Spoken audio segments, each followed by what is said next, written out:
Why people aren't socialists has always seemed a bit obscene to me. The end goal of socialism is communism, which is each according to need from each according to ability.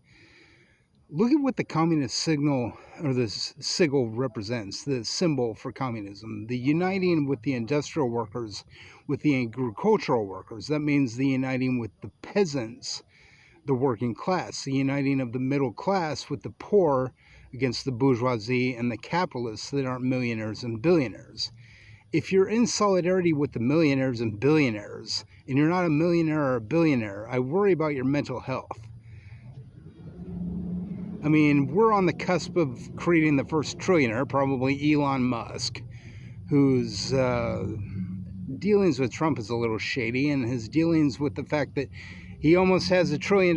He's got $500 billion while people still don't have health care and education for free, paid with by their tax dollars. But Israel has that shit, and we send them billions of dollars a year, and all they do is kill Palestinians with it. Why aren't you a socialist? The pogroms? Were those people in the pogroms associated with the oligarchs and the fascists? The gulags? You don't like work training? It's not 1917. The work training today would probably be for office jobs, mostly because we're a service sector industry.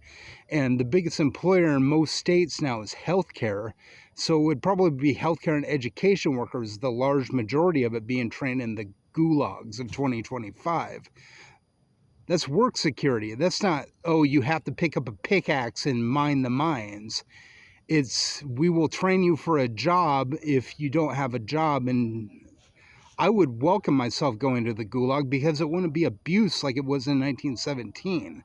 It's 2025. The gulags are work training camps. Think about that for a second. You don't have a job, so you need to be trained to have a job. You go to a trade school or a college to train you to do the job. They're not going to put people... See, that's the problem with the Khmer Rouge. They abandoned the peasants for the work... Or they abandoned the workers for the peasants.